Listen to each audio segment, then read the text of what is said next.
realmente achar algo de as nossas almas, a nossa igreja e para a glória e honra do nosso Deus. Pensando nestas reuniões, eu senti que deveríamos considerar alguns versículos na carta aos Filipenses. Não vamos começar no começo da carta, também não vamos chegar até o fim. Mas vamos começar no finalzinho do primeiro capítulo, lendo hoje do capítulo 1, versículo 26.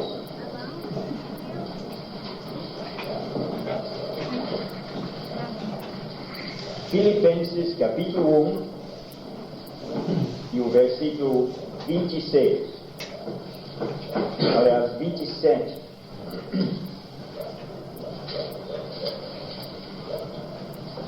Somente deveis portar-vos dignamente conforme o Evangelho de Cristo, para que, quer vá e vos veja, quer esteja ausente, ouça acerca de vós que estáis no mesmo Espírito, combatendo juntamente com o mesmo ânimo pela fé do Evangelho. E em nada vos espanteis dos que resistem, porque para eles, na verdade, é indício de perdição, mas para vós, de salvação, e isto de Deus. Porque a vós vos foi concedido, em relação a Cristo, não somente crer nele, como também padecer por ele, tendo o mesmo combate que já em mim tendes visto, e agora ouvis estar em mim. Portanto, se há algum conforto em Cristo, se alguma consolação de amor, se alguma comunhão no Espírito, se amáveis afetos e compaixões, completai o meu gozo, para que sintais o mesmo, tendo o mesmo amor, o mesmo ânimo, sentindo uma mesma coisa. Nada façais por contenda ou por vanglória, mas por humildade. Cada um considere os outros superiores a si mesmo. Não atente cada um para o que é propriamente seu, mas cada qual também para o que é dos outros. É só isto que vamos ler. Deus há de abençoar ricamente esta porção da sua palavra. Sem dúvida, as igrejas da Macedônia estavam entre as melhores igrejas daquela época. Mesmo nos dias apostólicos, vemos, por exemplo, as igrejas da Galácia, que desviaram-se tanto e com tanta rapidez dos princípios que foram ensinados, que permitiram uma corrupção do Evangelho.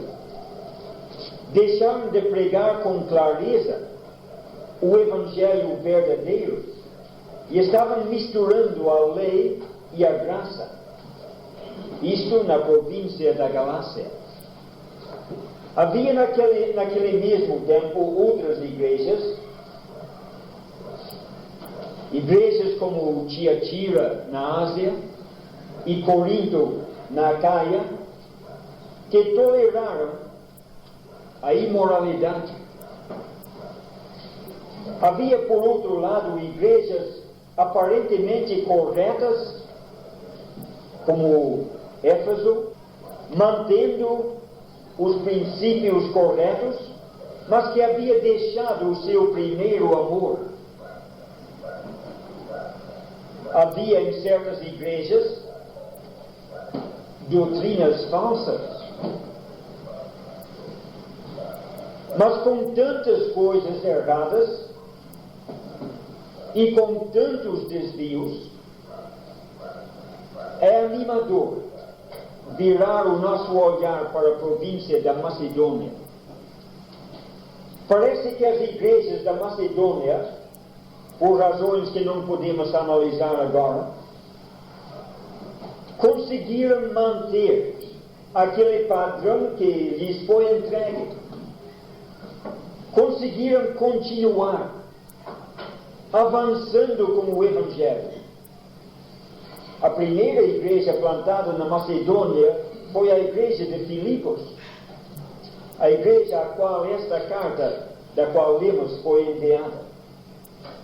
Depois de Filipos, foi plantada na Macedônia uma igreja em Tessalônica, uma igreja a qual Paulo escreveu 2 cartas, uma igreja que deu tanto prazer ao apóstolo Paulo.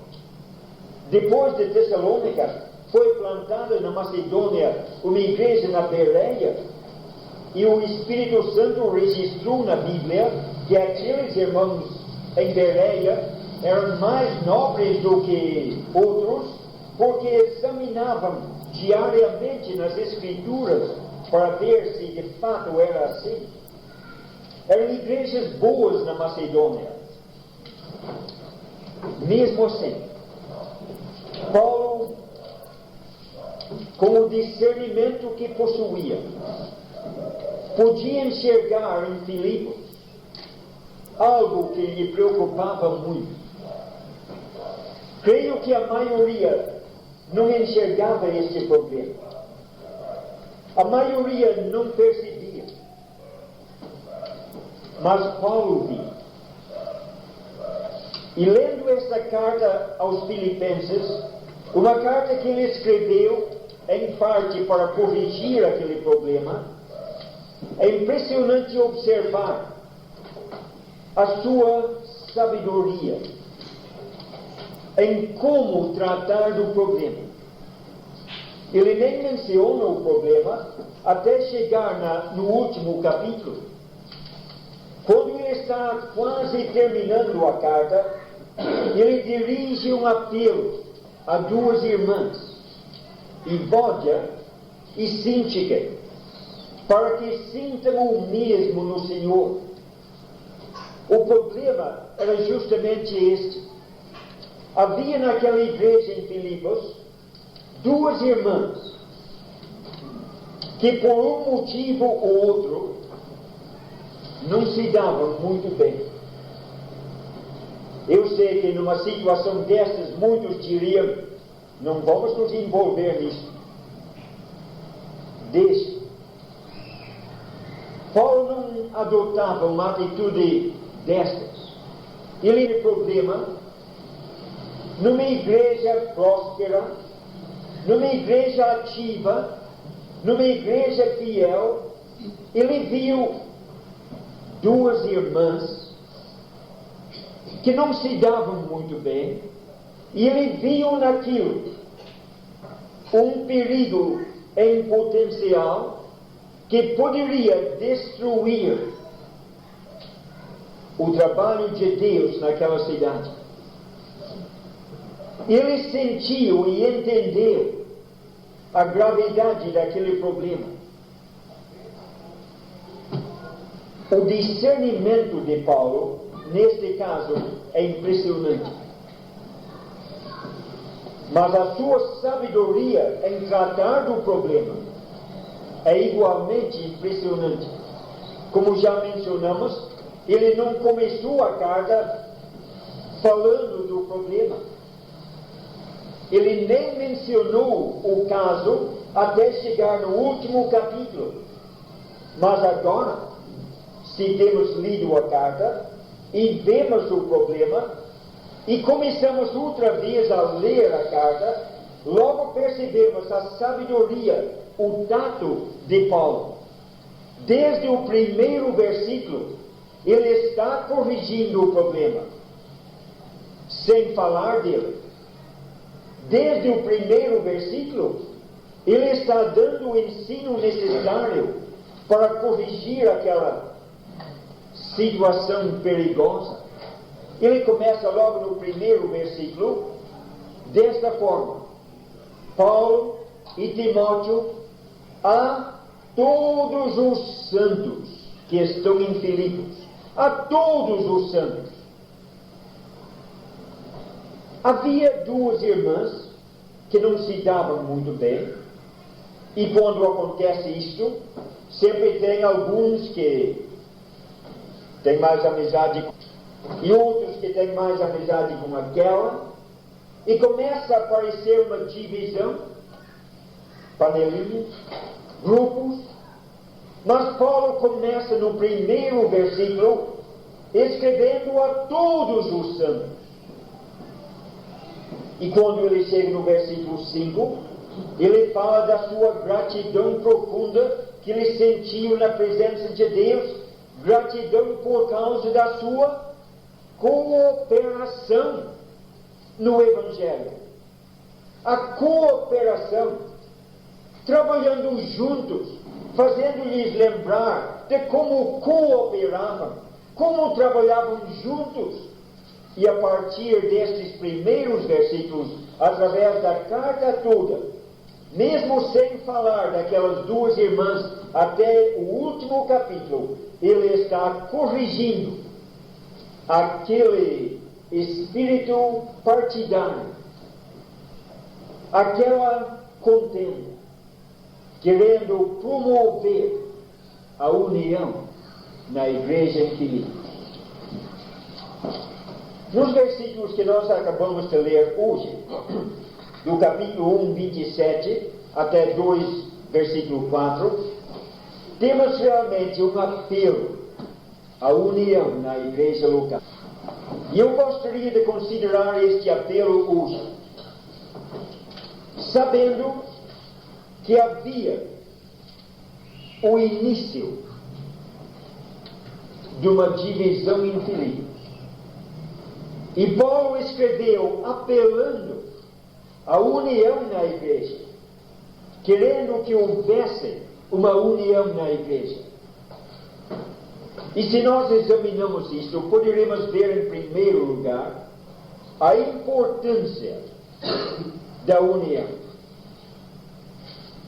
É fundamental. E creio que poderemos ainda aprender mais algumas lições práticas. Veja como Paulo começa no versículo 27. Vamos ler o início do versículo mais uma vez.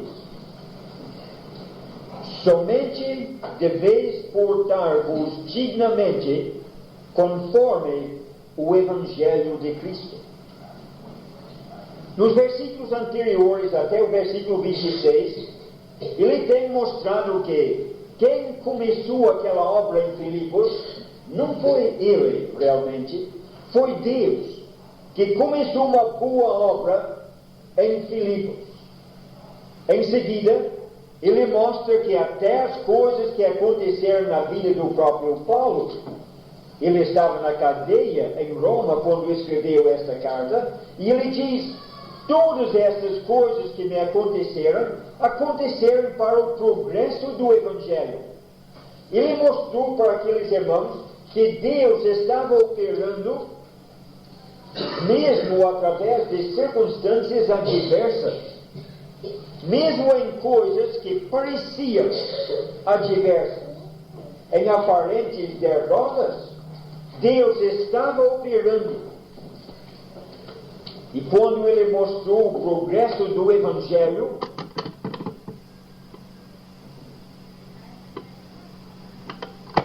o que ele quer. E ele diz agora, irmãos, somente quero isso. Tenho falado, irmãos, que Deus está operando, que Deus está fazendo crescer o Evangelho apesar da oposição. Somente quero isso, que vocês todos se portam dignamente conforme o Evangelho de Cristo. Veja o contexto.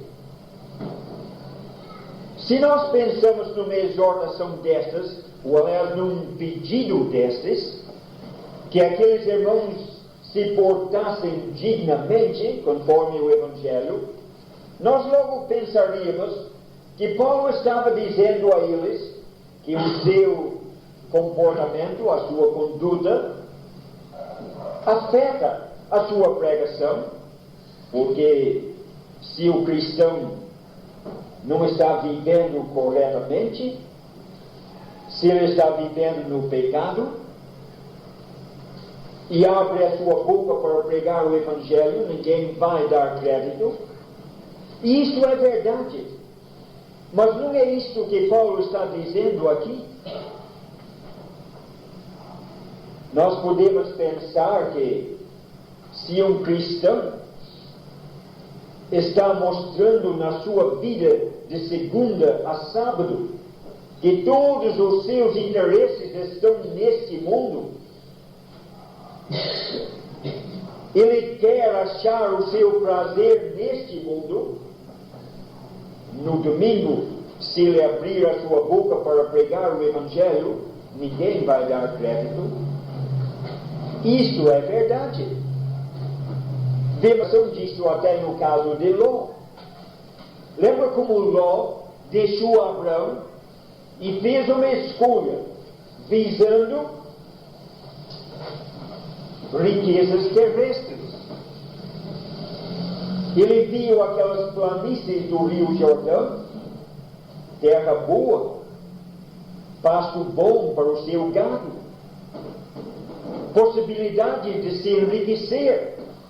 Foi para lá, entrou na cidade de Sodoma, apesar do pecado, apesar da imoralidade, foi para lá visando o seu enriquecimento e prosperou. Em Gênesis capítulo 19, vemos Ló sentado na porta da cidade, um vereador, um dos juízes da cidade, ocupando uma posição de influência.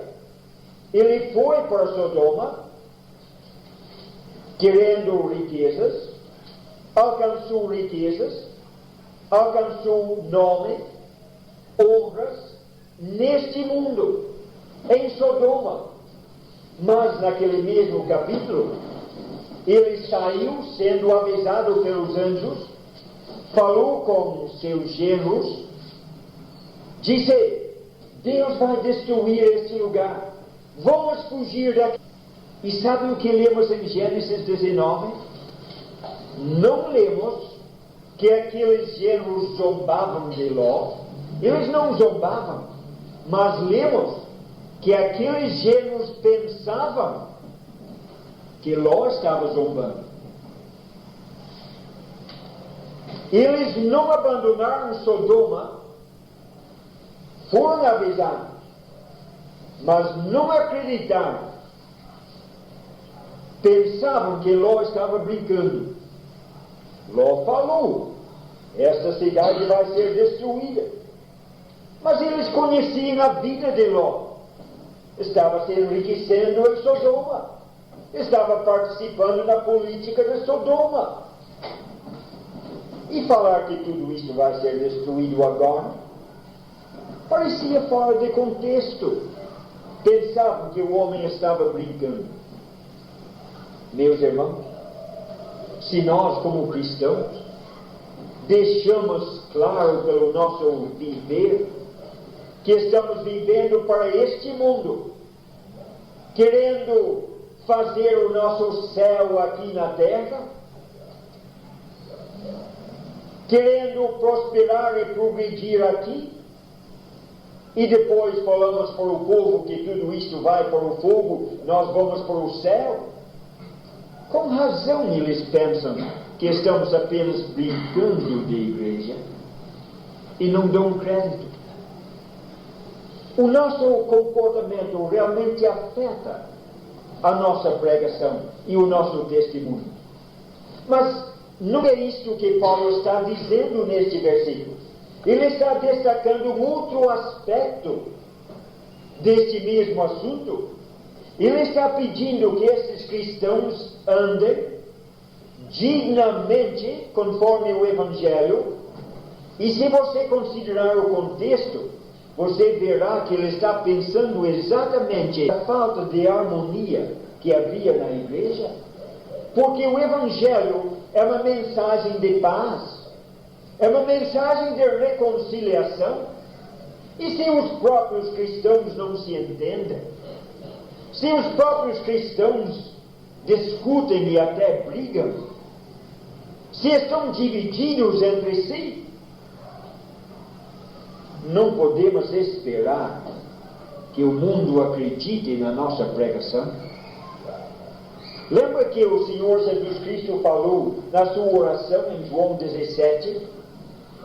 Ele disse: Pai, eu quero que seja um, para que o mundo creia. A união na igreja local é fundamental. Afeta o nosso testemunho e a nossa pregação. Uma igreja unida tem poder na evangelização. Uma igreja dividida é uma igreja impotente. Mas como é esta união? E como poderá ser alcançada? Em primeiro lugar, não é uma união superficial. Veja este versículo 27. Ele diz que ele quer ouvir, mesmo se ele estiver ausente, ele quer ouvir que os filipenses todos estejam unidos no mesmo espírito, numa só alma, combatendo juntamente a fé do Evangelho. Analise estas palavras. Ele começa no espírito, um mesmo espírito. Depois ele fala da alma,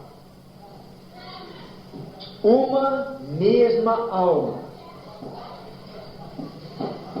Em outras palavras, ele começa no interior, no espírito, na alma. Depois ele diz, combatendo juntos pela fé do Evangelho. Ele fala da parte visível, da parte externa. Começa no interior, para depois se manifestar exteriormente. Em outras palavras, ele quer uma união que começa aqui dentro e depois se manifesta exteriormente. Isto quer dizer que não é uma união imposta por ordem do presbitério. Não é uma união imposta por decreto, por regulamento. Jamais conseguiremos esta união, a lista de regulamentos ou estatutos, e obrigando todos os membros da igreja a conformar a isto. Não é uma união imposta por alguém ou por algum. Não é uma obra humana. É algo que nasce no interior, no espírito, para depois se manifestar na prática. É uma obra de Cristo. Veja como Paulo diz, ele pode estar presente ou ausente.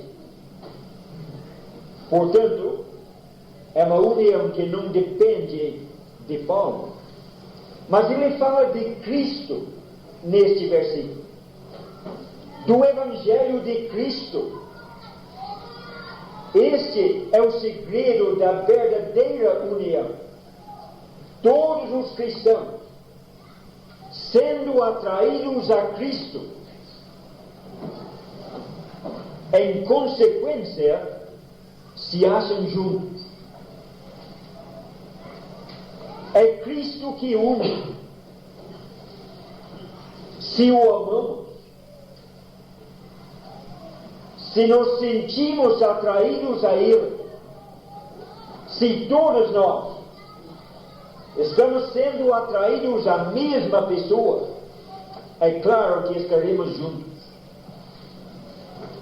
Essa é a união que Ele deseja.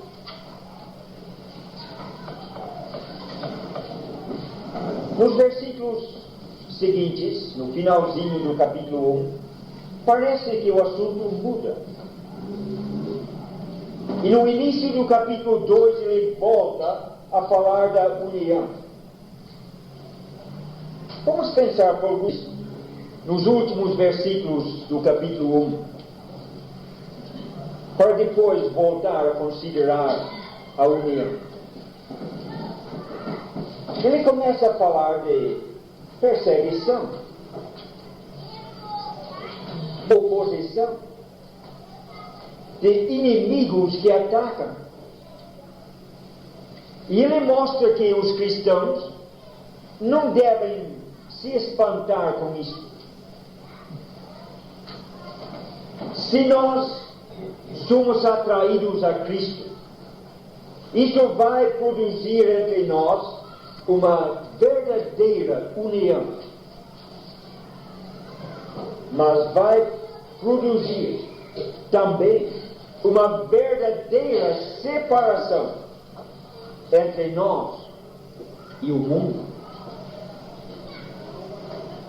Se somos atraídos a Cristo, isso vai produzir entre nós um verdadeiro amor uns para com os outros, mas isso vai trazer sobre nós a incompreensão do mundo e a perseguição do mundo.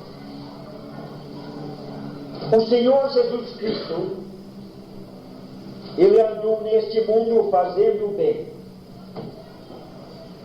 Ele não foi bem recebido. Ele foi mal entendido. E ele sofreu uma perseguição cruel, desde o nascimento em Belém até a morte no Calvário. E ele diz: o servo não é maior que o seu senhor. Se perseguirmos o Senhor, nós, os seus servos e seguidores, não poderemos esperar os aplausos e a compreensão do mundo. Teremos de enfrentar a perseguição. Vemos agora que realmente não é uma mudança abrupta de assunto nesses últimos versículos. É uma sequência lógica de pensamento. Poderíamos ter uma verdadeira união na igreja na medida em que somos atraídos a Cristo. Mas na mesma medida da nossa fidelidade a Cristo, sentiremos a incompreensão do mundo e a sua perseguição. Ele diz: não vos espanteis por causa disso. Vocês poderão enfrentar tudo isso com calma, com tranquilidade. Podem até esperar isso. E esta atitude calma do cristão também vai ser mal entendida pelo mundo. Para eles, isto vai indicar que o cristão não tem defesa, não tem força. Isto vai indicar ao mundo que o cristão é fraco e não entende, pensa que o cristão é fraco só porque ele não reage, pensa que o cristão não tem defesa só porque ele não procura defender-se. Ele não sabe que o cristão não precisa reagir à perseguição, que o cristão não precisa se defender. Ele tem quem o defende. Ele entrega o seu caso nas mãos do Senhor e com calma ele aceita a vontade do Senhor. E quer seja pela vida, ou quer seja pela morte no martírio, o cristão vence. É isto que o mundo não sabe. Graças a Deus que aquele que está realmente atraído a Cristo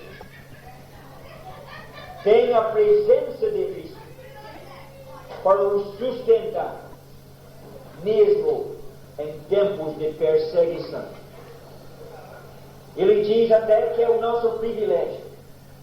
É-nos concedido, ele diz, não apenas crer em Cristo, mas é-nos concedido sofrer por Ele. Você não acha uma honra sofrer por Cristo? Ele sofreu por nós, livrando-nos do inferno, tirando-nos do mundo, fazendo-nos filhos de Deus. Se o mundo nos persegue, zombando de nós, nos prejudicando, nos atacando, o que isso significa? Significa que o mundo reconhece que somos de Cristo. É uma honra, meu irmão. É por isso que Paulo disse: nós gloriamos na tribulação. Lembra daquele versículo de Romanos 5? Nós gloriamos na tribulação. Se nós estivéssemos escrevendo sobre este assunto, acho que nenhum de nós teria escrito exatamente isto. Talvez os mais animados teriam escrito: nós aguentamos a tribulação, nós suportamos a tribulação. Paulo disse: não, nada disso.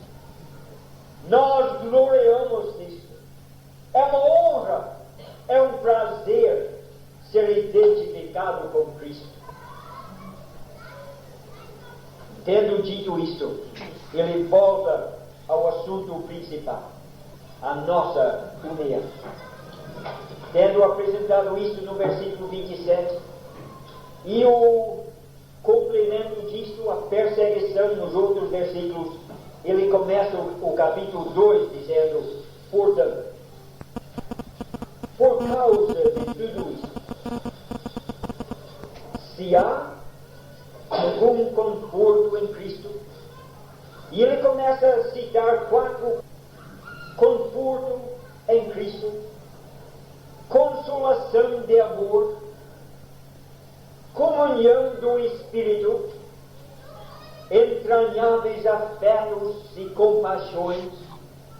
Se há essas coisas, esta palavra "se" não indica qualquer dúvida. Paulo não está pondo em dúvida esses fatos.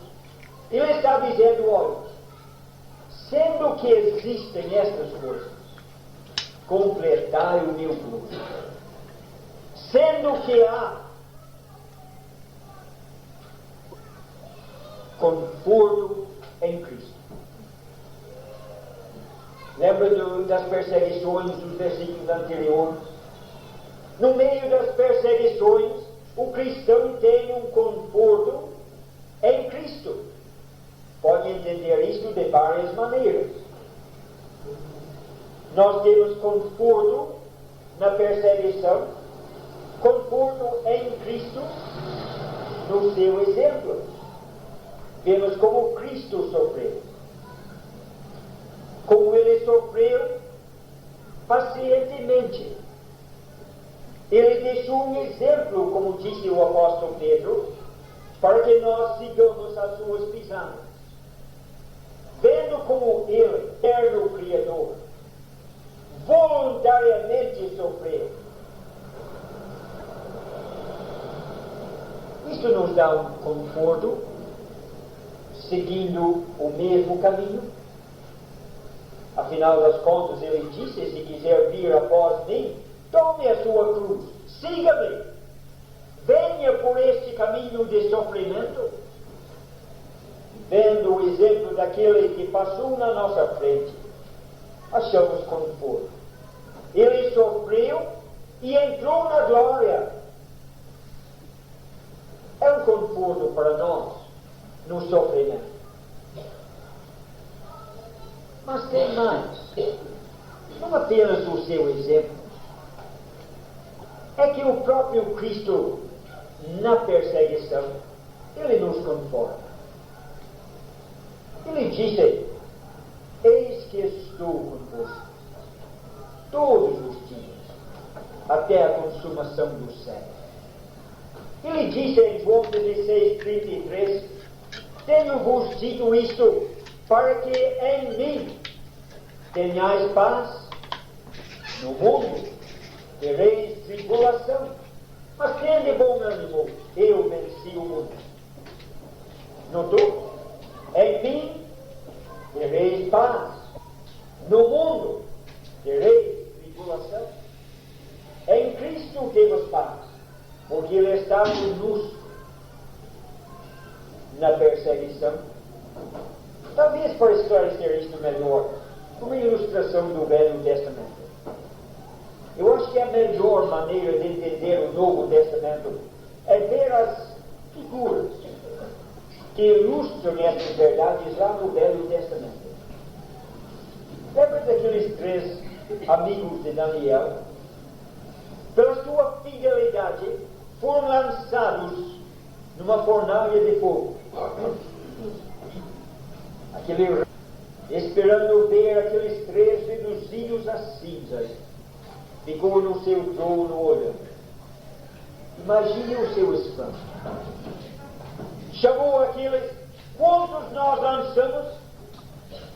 3? Como é então que eu vejo 4 andando soltos no meio do fogo, sem sofrer dano algum? Eles entraram na fornalha, mas não entraram sozinhos. Na perseguição, não entramos sozinhos. Conforto em Cristo. E mesmo se chegar até a morte, disse Davi: ainda que eu ande pelo vale da sombra da morte, não temerei mal nenhum. Porque sou corajoso? Não. Porque tu estás comigo. Sendo que há algum conforto em Cristo, sendo que há alguma consolação de amor, uma consolação que vem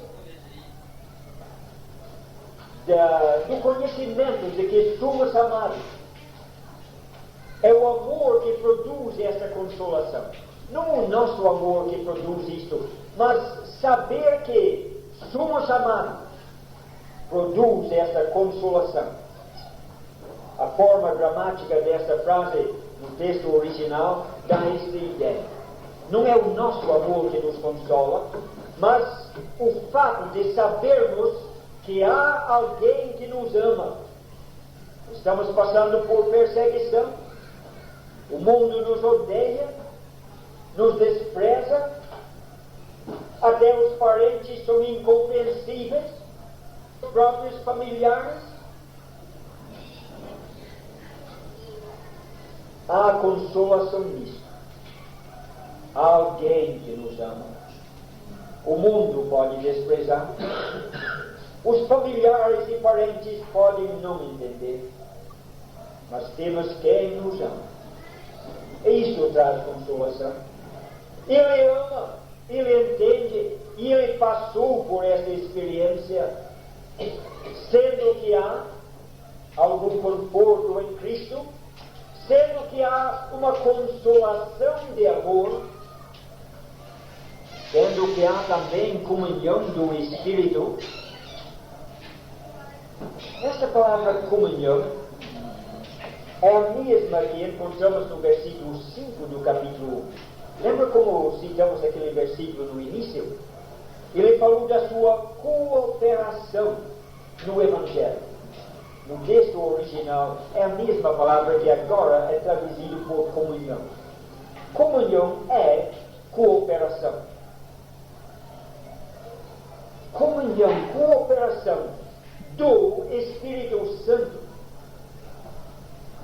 É uma cooperação, uma comunhão produzida pelo Espírito Santo. Isso me faz pensar em 1 Coríntios 12. Como o Espírito Santo em 1 Coríntios 12 dá dons a cada membro do corpo. Não apenas a alguns, mas a cada membro. Tanto irmão como irmã têm recebido dons espirituais dados pelo Espírito Santo para a cooperação de todos os membros, para que cada membro possa servir para aquilo que for útil. Sendo que há uma cooperação, uma comunhão produzida pelo Espírito Santo,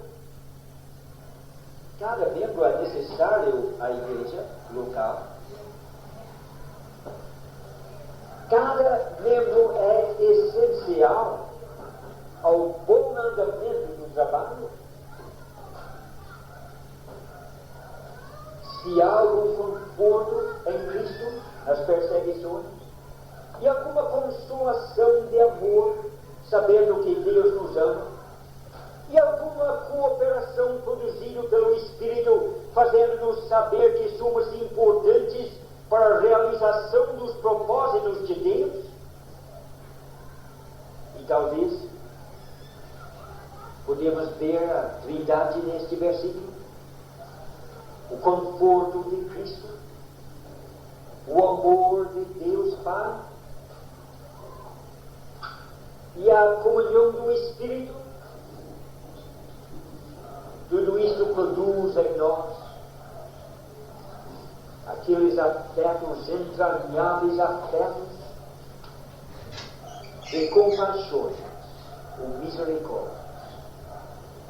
Os entranháveis afetos são aqueles sentimentos no interior do nosso ser que se manifestam nas compaixões e misericórdias, nos atos de compaixão, nos atos de misericórdia.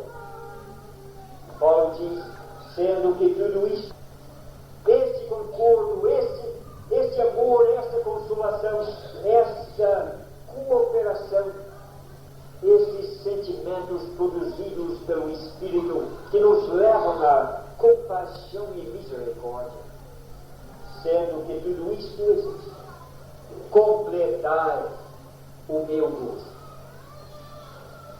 Paulo tinha falado no início desta carta do seu gozo pela sua cooperação no Evangelho, mas agora ele diz completar isso.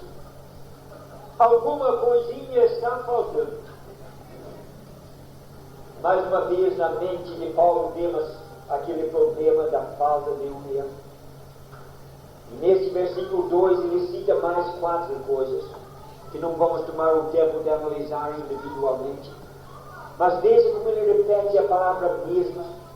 Veja outra vez como ele fala da alma, como ele quer uma união no íntimo do nosso ser, não apenas uma aparência de união. Ele quer uma união verdadeira, de espírito, de alma, que nos leva a sentir a mesma coisa. Não apenas falar a mesma coisa, não apenas fazer a mesma coisa, mas sentir. haja uma união até de motivos. Você acha impossível? Não é impossível. É o que Deus quer na sua igreja local.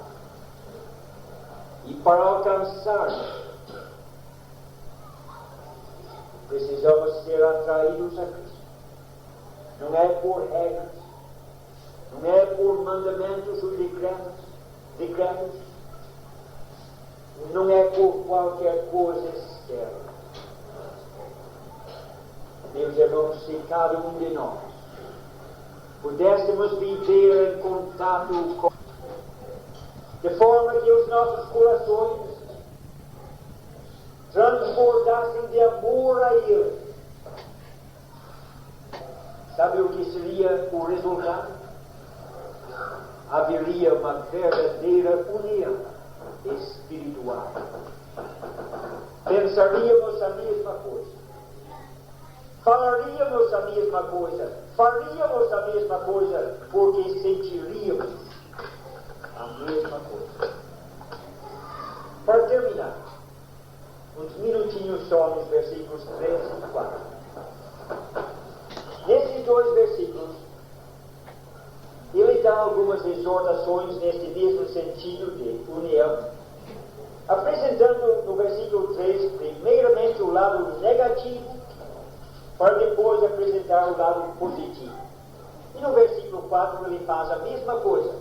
Primeiramente o lado negativo e depois o lado positivo. Veja o terceiro versículo.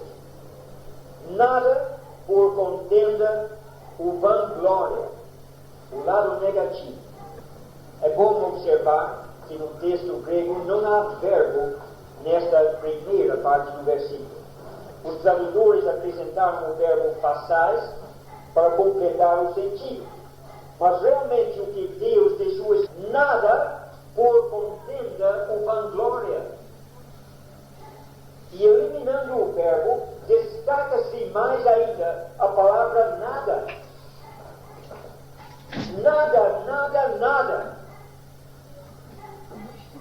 por contenda ou vanglória. Esta palavra contenda quer dizer rivalidade, espírito partidário. Diz ele na igreja local, nada por partidarismo, nada, nada, nada. Não simplesmente nada façais, meus irmãos, nada pensais, nada falais, nada por partidarismo. O vanglória, egoísmo, o partidarismo e o egoísmo são as coisas que destroem uma igreja. Não pode haver eu, não pode haver partido, só pode haver Cristo. Só. Por humildade, cada um considerando os outros melhores do que si. Isto não é natural. Humanamente falando, é impossível. Isto é mais do que a lei do Velho Testamento. Amarás o próximo como a ti mesmo. O espírito do nosso versículo vai além. Não é considerar os outros iguais a gente. Considerar os outros melhores. Lembra do ensino do Senhor Jesus em Mateus 23? O maior entre vós faça-se servo de todos. Aquele que será humilhado e aquele que se humilha será exaltado. Não vamos ter tempo para mostrar os exemplos, mas nesta mesma carta você vê o exemplo do próprio Paulo. Bem. Você vê o exemplo de Cristo neste mesmo capítulo. Mas veja o versículo 4. O mesmo modelo, um paralelismo. Primeiramente o lado negativo, depois o lado positivo. Primeiro, não atente cada um para o que é propriamente seu. Não vive em função dos seus próprios interesses. Mais uma vez, não é natural, não é humano, Não sabe disso, né? mas é Não, divino, você não faz. é espiritual. Não faça isso, mas cada um cuide das coisas do outro. Não como Caim. Quando Deus falou com Caim lá em Gênesis capítulo 4, ele disse: sou eu o guardador do meu irmão. Se ele está em dificuldades, é problema dele. Eu não tenho nada com ele. Sou eu o guardador dele. Meus irmãos, não sejam seguidores de Caim. Sejamos seguidores de Cristo. E deu-se a si mesmo pelos outros. Para resumir e concluir, uma palavrinha mais sobre a razão por que Paulo achou tão grave este problema intelectual. Afinal das contas, uma divisão numa igreja local. Eu gosto. Mas com isso que quase que pensamos que não é nada, é normal. Mas Paulo viu algo mais. Paulo podia ver aquela semente e ver o potencial daqui, o que poderia acontecer. Vou apenas mencionar alguns versículos para sua consideração. Em Atos capítulo 20, versículo 29 e 30, Paulo falou de dois perigos que viriam depois da sua partida. Um perigo surgindo dentro da igreja em Éfeso e um perigo vindo de fora. Ele disse no versículo 30: eu sei que se levantarão homens perversos, falando coisas pervertidas, para atraírem os discípulos após si. Esta última parte que eu quero destacar. Ele avisou que se levantariam dentro da igreja em Éfeso, de vós mesmos, homens que falariam com este objetivo, atrair os discípulos após. Já observamos que o remédio para os males é que os cristãos devem estar atraídos a Cristo. A causa dos males é quando os cristãos estão atraídos a um líder humano. Alguns anos depois deste aviso em Éfeso, Paulo estava em Éfeso e recebeu notícias de Corinto. Notícias alarmantes. Logo ele escreveu aquela primeira carta e disse: foi-me comunicado pelos da família de Cloé que há contendas entre vós. Alguns dizendo: nós somos de Paulo, e outros: nós somos de Apolo, e assim por diante. O que ele tinha avisado em Éfeso já estava começando a aparecer em Corinto, a formação de grupos, e não apenas a formação de grupos, mas grupos assumindo nomes denominacionais. Sabemos, 20 séculos depois, como isso progrediu. Depois de 20 séculos de denominacionalismo, parece tão normal quando alguém diz: sou crente, mas de que sei? De que igreja? É isso que o povo pergunta. E acham perfeitamente normal dizer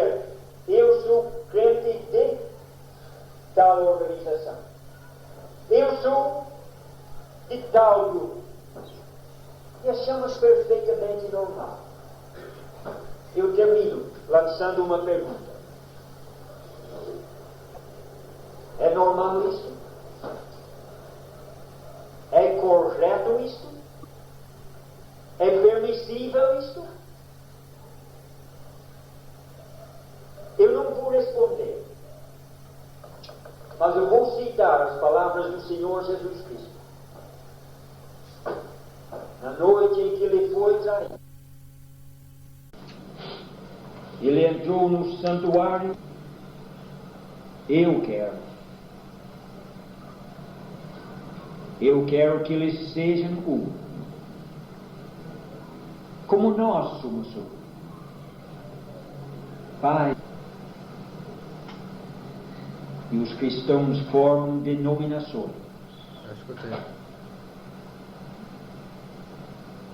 E esqueçam daquelas horas de agonia da noite da traição, das palavras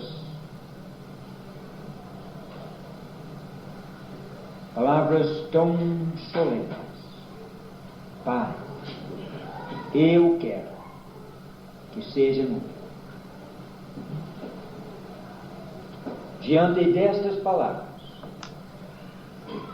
só podemos dizer que o denominacionalismo, não pessoas, o sistema denominacionalismo é o maior mal existente no cristianismo.